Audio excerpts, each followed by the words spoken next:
What's going on, everybody? My name is Rob Estevez, and this is Kaitlyn Caffrey. And this week on Culture Makers, we are talking about gaining confidence, a potential NASA launch, and a ton of conversation about corn. Hope you're ready for it. Let's go. All right, we got a big question for this week. Really pumped about it. Yeah? How do I gain confidence talking about God? Yeah. What a great question. I think an important question to answer. I love that question too, especially as we're like getting back into the rhythm of school and switch and all of those things. Like our friends are gonna have questions for us. And so I think it's an amazing idea to talk about how we can grow in confidence and not be so nervous when someone asks us a question about our faith or what we believe. And I have 3 ideas for us today, okay? Idea number 1 is get reps. If you want to build confidence in something, if you want to get better at something, you got to practice. There are friends who I talk to every day anyways, those friends that I normally check in on. And an idea for you for building confidence and talking about God would be just with those friends that you trust, that you check in with every day anyways. What if you started to talk to them each day about what God was teaching you or what he was doing in your life? Like just a quick little text in the morning about your devotions or something like that's that. Great. I like what you said too, just checking in. So I think it could be as simple as just getting to know their story as well. And we tend to put so much pressure on this. I remember being in youth group myself and thinking that like, okay, I have to like hit these benchmarks in this conversation, right? So we're coming in with this big agenda when I don't think it was meant to be that crazy. Like it could simply start off as like, how are you? What's going on? How can I be there for you? And watch how God starts to feed you the right things to say. Maybe God gave you something in the message at Switch that it's ready to pull out right there. Idea number 1, get reps. Idea number 2, ask questions. Be curious. And I think when we do that, when we lead with questions, just like you were describing, how are you? What's going on in your life? Like, how are you adjusting to school starting? Whatever that may be, it takes the pressure off of us to have some sort of speech prepared. And we just get to be there in the conversation with them, be present, and honestly, that is what's going to show them that we care about them. Because we've all heard the quote like a million times, right? People don't care how much you know until they know how much you care. Wow, that's good. The last thing would be to make it personal. So get reps, ask questions, and make it personal.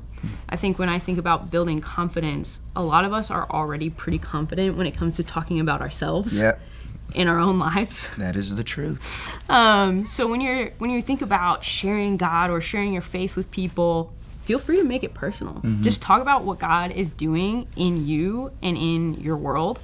And I think that's a great way, to take the pressure off of you and saying the right Bible verse at the right time. The beautiful thing about it is that Jesus has been working in your life. And he's been working in your story. And all you have to do is talk about what he's already done. Like no one can argue your experience or your story. Right? Your experience with God is your experience with God. So what happens when you encounter somebody that has maybe a negative thing to say about what you're bringing to the table? Sharing your experience is a great way to come into that conversation. Instead of judging them or coming against their thoughts or belief, just express, just like what you were talking about, just express what God has been doing in you. Just being vulnerable with your own story, just like what Kaitlyn said, being vulnerable with your story and sharing that, that's going to bring so much value. And it's going to open yourself up to other people, right? We want to get to know their stories, but if they also get to know you in the process, it's a great trade of information. So when it comes to building confidence, gaining confidence in talking about God, we would suggest 3 things. 1, get reps. Talk to your friends about what you're learning about Jesus. Number 2, ask questions. Be curious and lead with that humility that's like, I just want to get to know you and your story. And then lastly, make it personal. Feel free and feel the confidence and peace that comes from just talking about the ways that God has been working in your life and in your story. All right, I want to talk about some things that are happening in the world, in our culture. All the fun stuff, and maybe not some fun stuff. First off, Taylor Swift announced a new album coming out. Okay, how do you feel about that before I give my thoughts? How do I feel about it? I'm just gonna be straight up honest. I've never been a huge Taylor Swift fan. I will say that, like, I have a couple of her songs that are 100% my guilty pleasure songs. Of course. Like, we all had that person that we secretly sang "You Belong With Me" to in our hearts and minds in high school. And I will own that. Hey, I will. I'm not ashamed. Style. Okay, I'm kind of ashamed. You'll never go out of fire. Okay. So good. She deserves her flowers. Yeah. But I'm done. You're done. I'm done. He's done. I'm done with it. I think, like, just retire with your millions, like, or just write for other people. Like, ooh. I think we're just done. Me personally. You have a lot more. I may be asking to talk about that than I do. We may be asking for a ton of smoke. I feel like there are a ton of Swiftie fans out there that are gonna come for us. Probably. But I don't care. Okay, so in some not some fun news, we were getting ready to talk about the NASA launch. It was gonna be crazy. I was ready. She came ready, dressed, ready for it, red shoes. The whole 9. USA. And it got canceled this morning. Ah! Okay, but here's the thing. I am still supporting NASA, clearly. I could have taken this jacket off. Yeah. We just talked about it, though, before the show started. Yeah. We love space exploration. Canceled, we're here. But I'm still here for it. Listen, sometimes we need to take a step back, reevaluate, reassess. It's good. Make sure that we're ready to move forward, right? NASA's just doing that same thing right now. Yeah, and it got canceled for a really good reason. There was some sort of engine problem with the rocket. It was going to be an unmanned flight for this one.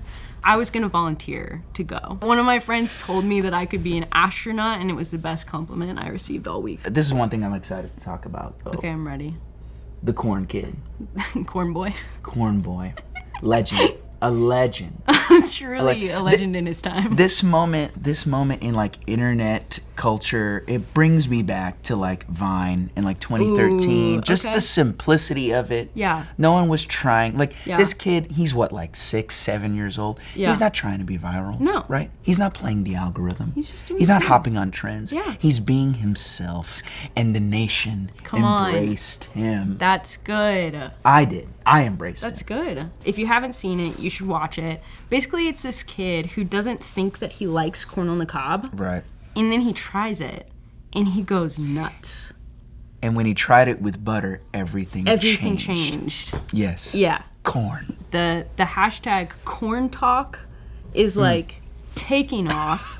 There's like speculation about Gen Z having an obsession with corn on the cob. Wow. So tell me, how do you guys feel about corn on the cob really? Like, is it the corn boy? Is it the song? Or is it actually corn on the cob? Right. Because if I'm being honest, I'm not a huge fan of corn on the cob. It's a lot. It's hard to eat. It gets stuck in your teeth.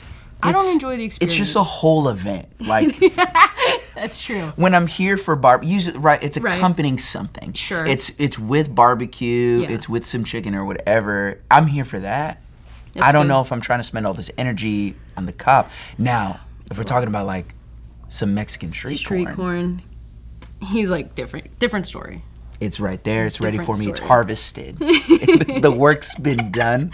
Come on, like Jesus. Hey! It is finished. The work has been done. You see what I'm talking about? Come on. Let us know. What's your go-to corn dish in the comments? Ooh, good. I'd like to know. Good question. I'd like to know. Last notable thing, a college basketball team has a silent night game. Yes. Okay. I never heard about this until this moment. Yes. So I researched this as well. It's this school that has this tradition every single year around Christmas time. It is a dead silent game. Like in the stadium, no one makes a sound until the 10th point is scored. Wow. And then they all storm the field. That's kind of awesome. They storm the field on the 10th point, like celebrate. They've like worked it out with the refs, like because this is a tradition. They've worked it out with the refs where they don't get a technical foul for storming the field, which is great.